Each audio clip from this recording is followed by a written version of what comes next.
ઓમ શાંતિ. 24 ફેબ્રુઆરી 2026. સાર છે મીઠા બાળકો, તમે બ્રાહ્મણ છો, દેવતા બનો છો. તમે ભારતને સ્વર્ગ બનાવો છો, તો તમે પોતાની બ્રાહ્મણ જાતિનો નશો હોવો જોઈએ. પ્રશ્ન છે, સાચા બ્રાહ્મણોની મુખ્ય નિશાની શું હશે? ઉત્તર છે, સાચા બ્રાહ્મણોનું આ જૂની દુનિયાથી લંગર ઉઠેલું હશે.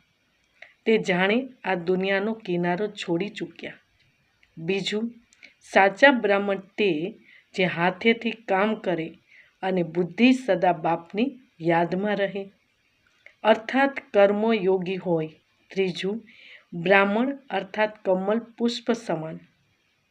ચોથું, બ્રાહ્મણ અર્થાત સદા આત્મ અભિમાની રહેવાનો પુરુષાર્થ કરવાવાળા. પાંચમું, બ્રાહ્મણ અર્થાત કામ મહાશત્રુ પર વિજય પ્રાપ્ત કરવાવાળા. ઓમ શાંતિ.